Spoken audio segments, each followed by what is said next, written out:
at unseating the 92-year-old diaper-wearing nonageniarian, the genocidaire at Efudi. But they have not been paying heed.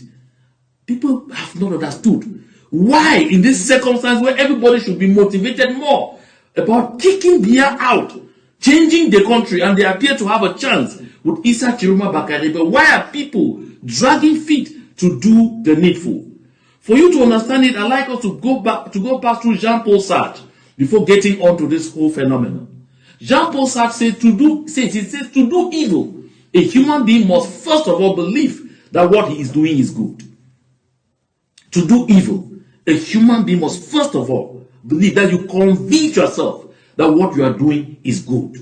So you will see that these candidates who know very well that they cannot win, who know that they don't have a chance at all, who know that although they cannot win, that because they cannot win, staying in the race will simply be playing obstruction and to the advantage of the same individual that they are opposing. Although they have this knowledge, they are stuck, they are determined, they want to stay.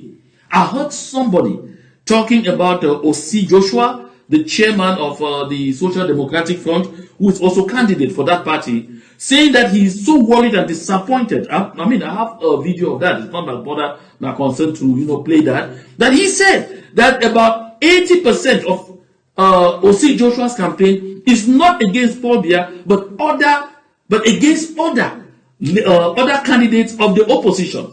I said he worried him so much, and he was drawing the attention of O.C. to make sure he listens to the voices of the people and does the needful by aligning behind Issa Chiroma Bakare. It's the same thing that those who are following Cabral Libi have said. They have told Cabral Libi, this time you can see for yourself, you don't have a fair shot. Why don't you line up behind Issa Chiroma Bakare? Cabral Libi says that one is madness, called Bakare has worked with the government. He forgets that he himself has worked with that same government. The same argument that O.C. Joshua gives, forgetting that he himself is even a contractor to that government. That he wins a lot of contracts from that government through Frank Biya, whose very close friend he is. And so, issue of a pot calling a kettle black, right? So these are the things. It's the same thing people have told Bello Buba Maigari, and Bello Buba Maigari rather says he's the elder brother. And if someone has to align behind the other one, it should be Issa Chiroma Bakare aligning behind him. Serge Espoir Matomba, we all noticed, was very excited when Maurice Kamto was kicked out, and he never minces his words. He was always excited about that. Now, there's something in common about this particular people, and this is something that you really need to bear in mind. My dear people of Ambazonia, and my dear friends, citizens of La République du Cameroon, you will be embarrassed to understand that the tension in La République du Cameroon has reached fever point. I was actually getting ready to come do a broadcast in French when the plan had to change at the very last minute, when I got a call from some of my informants, very, very trusted informants at the presidency of the Republic in La République du Cameroon. And they not only came to give me some very heart-rending news. Trust me, I was so perplexed that I had the audacity for the first time to doubt them. But they pushed further by sending me clear listings.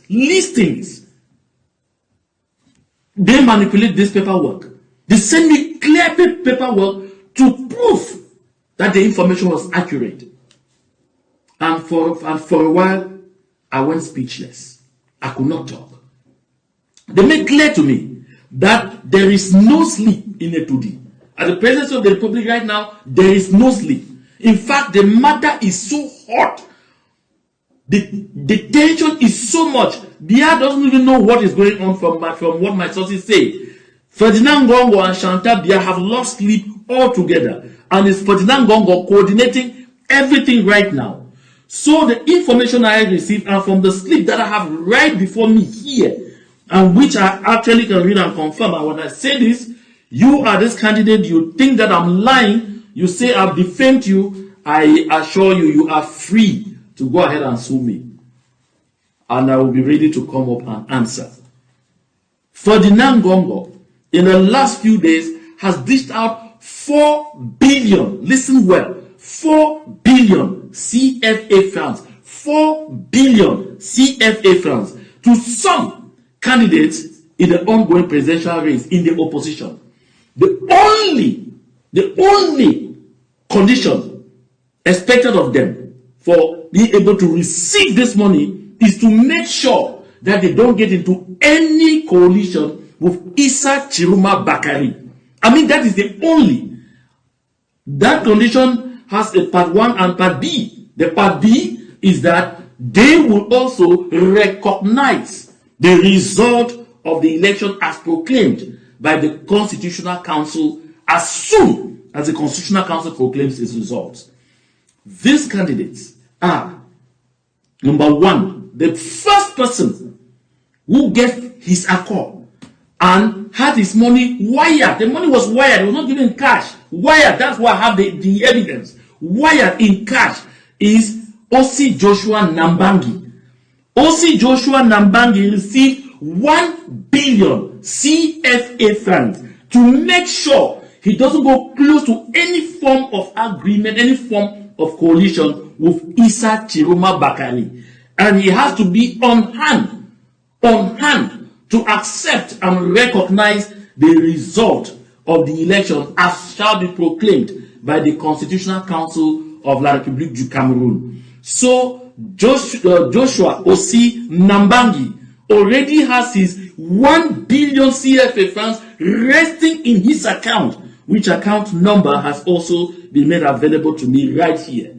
Joshua Josie Nambangi, 1 billion. The next person to receive was Cabral Libingo. Cabral Libi so collected his 1 billion CFA francs wired at the behest of Ferdinand Gongo, because they are truly tired, truly afraid, they are truly so horrified at the sudden, unexpected, and should I say, fiery rise of Issa Chiroma Bakari. So they fear anything can happen. Because where they always manipulated with votes was in the northern regions. And now they are being severed of that. So they just want to make sure that they will have people in the opposition who will align with them and who will say they recognize the result of the vote, and who will not, under any, no matter the level of pressure, yield to any coalition with Issa Chiroma Bakari. The next person on the list was Serge Espoir Matomba, Serge Espoir Matomba.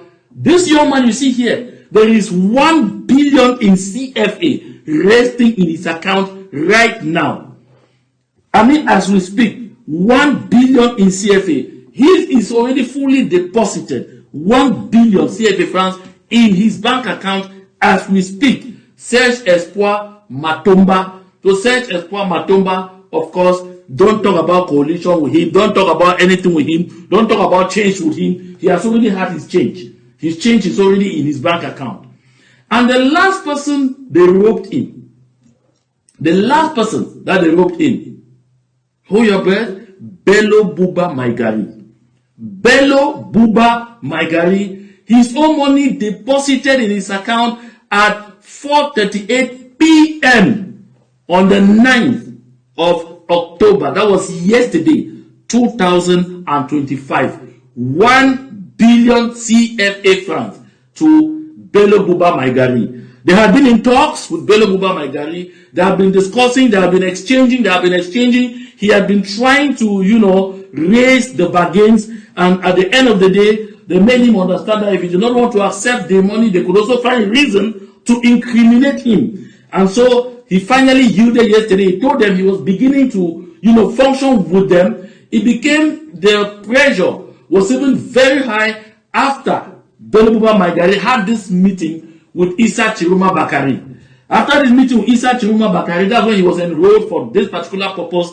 That is when they started the negotiations. That is when they started the bargains. And that is when Bello Buba Maigari started coming up with an alibi that he was the elder brother and is even a noble and even says Issa Chiroma is not a noble, that he's a noble, and in Hausa land, there's no way where a noble like him will go under someone that he considers to be of lower rank to him in their social stratification setup, like Issa Chiroma Bakari, and that he is an elder brother. Issa Chiroma Bakari should rather fall behind him, which provoked Issa Chiroma Bakari to describe Bello Buba Maigari as a featherweight candidate.